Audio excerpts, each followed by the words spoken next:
হুসেন হাসানকে শুধু আপনি ভালোবাসেন না, আল্লাহ ভালোবাসে। যতক্ষণ পর্যন্ত ইমাম হোসেন আপনার গর্দন থেকে না নামবে, অতক্ষণ পর্যন্ত আপনি যেন মাথা তুলবেন না। বিশ্বনবী মাথা তোলেন না। সাহাবীরা ভেবে নিয়েছেন কত লম্বা সাজদারে, নবীজি কি ভুলে গেছেন নাকি? কাছাকাছি সাহাবীরা দেখছেন দুইজন নবীকে ঘোড়া বানিয়েছে। তখন একজন হাত বাড়িয়ে নামাতে যাচ্ছে, বিশ্বনবী ইশারা করে হাতটাকে সরিয়ে দিলেন। তারা নামলো, বিশ্বনবী গর্দন তুললেন, সালাম ফিরলেন। তার মানে আল্লাহ ইমাম হোসেন হাসানকে কত ভালোবাসতেন, বিশ্বনবীও কত ভালোবাসতেন। দুইটা ঘটনা বললাম। নাম্বার 3 নম্বর ঘটনা শুনেন। আল্লাহর নবী একদিন ফজরের নামাজ পড়ে তাসবিহ তাহলিল করে প্রতিদিন যেমন নিজের ঘরে যায়, সেদিন নিজের ঘরে না গিয়ে আল্লাহর নবী সোজা চলে গেছেন ফাতিমার ঘর। ফাতিমার ঘরে গিয়ে দেখছেন শীতের সময় 4 জন একটা কম্বলের ভিতরে রয়েছে। 2 জন বসে আছে, 2 জন লাফালাফি করে। কম্বলের উপর থেকে বোঝা যায় এই মাথাটা বড়, এই মাথাটা বড়, তাহলে এটা আমার মেয়ে ফাতেমা, এটা আলী। আবার এইদিকে 2টা মাথা খালি ফিরিক ফিরিক করে লাফালাফি করে। এই 2টা ইমাম হোসেন আর হাসান, তারা আব্বা মায়ের হাতগুলি আঁধারে ধরছে আর আনন্দ করছে। এই দৃশ্যটা বিশ্বনবী দাঁড়িয়ে দাঁড়িয়ে দেখছেন। দেখতে দেখতে দয়ার নবী একটা টাইম কম্বলটা তুলে নিজেও তাদের সঙ্গে ঢুকে গেলেন। এক কোলে নিলেন ফাতেমাকে, এক কোলে নিলেন আলীকে, একদিকে নিলেন হাসানকে আর একদিকে নিলেন হোসেনকে। 4খানা মাথা। এবার বিশ্বনবী নিজের মাথাটা সেখানে লাগিয়ে দিলেন, দিয়ে বললেন আল্লাহুম্মা হাদিহি আহলি, হে আল্লাহ এরাই আমার বংশধর, এরাই আমার আহাল।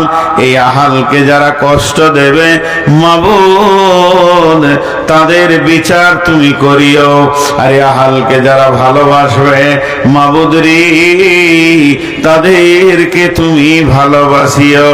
তাহলে কি বুঝলেন? 3খানা ঘটনা আপনাদের সামনে দিলাম। বিশ্বনবী আহালের সঙ্গে কত গভীর সম্পর্ক ছিল।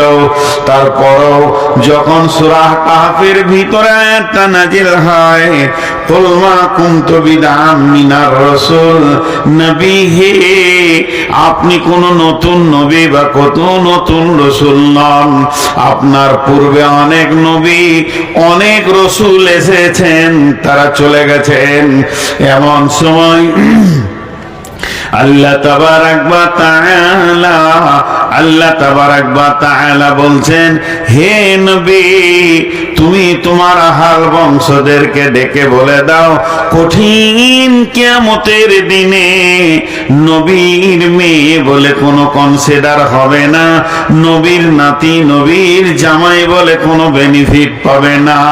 আল্লাহ তাবারাক ওয়া তাআলার রাসূল ডাকলেন ফাতেমাকে, ডাকলেন আলীকে, হোসেনকে, হাসানকে, ডেকে বলে দিলেন ও মা ফাতেমা রে, কঠিন কিয়ামতের দিনে নবীর বেটি ফাতেমা বলে কোনো কনসিডার হবে না।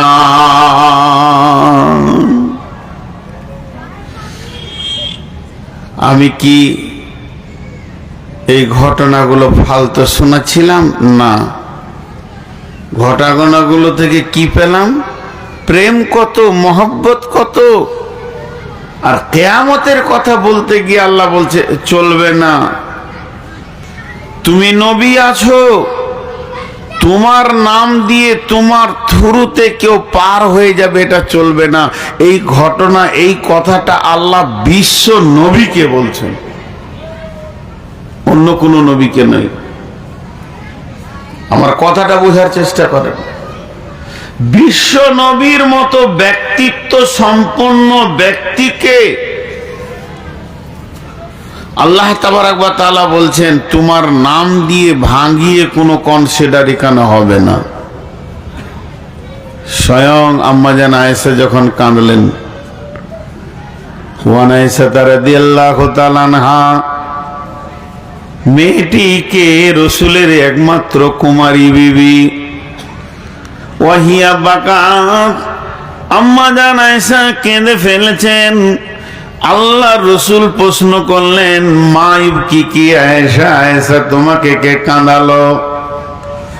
আম্মা জান আয়েশা উত্তরে বললেন, যাকারাতুন নারা ফাবাকাইতু ইয়া রাসূলুল্লাহ। আম্মা আল্লাহর নবী আম্মা জান আয়েশার কান্না শুনে একটা সেকেন্ড বিলম্ব করেননি, ঢিলা করেননি। কারণ বিবি কাঁদবে, স্বামী চুপ করে থাকবে হতে পারে না। যারা সচেতন স্বামী বিবির কান্না শোনার সঙ্গে সঙ্গে তার কারণ জিজ্ঞেস করবে। তো বিশ্ব নবী আম্মা জান আয়েশাকে জিজ্ঞেস করলেন, তোমাকে কে কাঁদালো? এর মানে হচ্ছে কারো দ্বারা তুমি আঘাত পেয়েছো, কারো দ্বারা তুমি কষ্ট পেয়েছো, এর জন্য কেঁদেছো আয়েশা, তুমি বলো। হযরত আয়েশা জবাব দিলেন, যাকারাতুন নারা ফাবাকাইতু, ও দয়ার নবী গো, আমাকে কেউ উঁচু নিচু ছোট বড় কথা বলেনি, আঘাত দেয়নি, বরং আমি জাহান্নামের কথা চিন্তা করছিলাম, আর ওই চিন্তা করতে করতে আমি কেঁদে ফেললাম। সম্পর্কটা স্বামী স্ত্রী। আমি যদি কাঁদি, আপনি জিজ্ঞেস করবেন কাঁদছেন কেন? বলে আমাকে কেউ বকেছে। আপনি উত্তরে বলবেন, ঠিক আছে দেখছি। দেখছি কেন ও বকেছে আপনাকে, বিষয়টা আপনি চুপ করেন। হাজি ভাই, আমি যদি বলি জাহান্নামের ভয়ে বকছি, পৃথিবীর কোনো মহাপুরুষ আছে সে বলবে যে আমি দেখে নিব, আপনি চুপ করেন? স্বয়ং বিশ্ব নবী বলতে পারেন। কাঁদার যত কারণ আছে, কেউ মেরেছে, কেউ গালি দিয়েছে, কেউ অপমান করেছে, এটা দেখে নেওয়া যায়। কিন্তু জাহান্নামের ভয়ে কাঁদলে দেখে নেওয়ার কিছু নাই। আর পৃথিবীর এমন কোন মহাপুরুষ নাই যে বলবে যে দেখে নিব, আপনি চুপ করেন। কেন? হযরতে আম্মা জান আয়েশা যখন এই কথাটা বললেন যে আমি জাহান্নামের ভয়ে কাঁদছি, তো বিশ্ব নবীর মতো ব্যক্তিত্ব সম্পন্ন মানুষ চুপ হয়ে গেলেন। আম্মা জান আয়েশা দেখছেন রসুল তো কিছু বলছে না, তাহলে আমি একটা প্রশ্ন করে নি। এমন সময় আম্মা জান আয়েশা বলেন, ক্বালাত হাল তাযকুরুনা আহলিকুম ইয়াওমাল কিয়ামাতি ইয়া রাসূলুল্লাহ। আম্মা জান আয়েশা বলেন, এই অবস্থায় তিনি নবীজিকে প্রশ্ন করলেন, ইয়া রাসূলুল্লাহ, এটা হলো মদিনার মাটি, দুনিয়ার মাটি। মানুষ দুনিয়াতে তখনই কাঁদবে, তখনই হাসবে, চড়াই উতরাই লেগে আছে, জোয়ার ভাটা দুনিয়াতে লেগে আছে। আমি এখন যদি কাঁদি, আপনি যদি চুপ না করান, একটা সময় আসবে আমি নিজে নিজে চুপ হয়ে যাব নবীজি গো। তবে একটা বার বলেন, এখন আমি কেঁদেছি, আপনি আমাকে দৌড়ে এসে জিজ্ঞেস করেছেন, আমার চোখের পানি আপনাকে দোলা দিয়েছি, আপনাকে চঞ্চল করে তুলে দিয়েছে।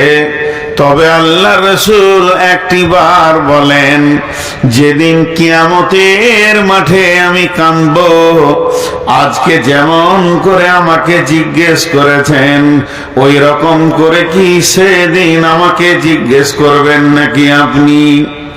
আল্লাহ নবী আরো থবেনে গেলেন, আরো চুপ হয়ে গেলেন।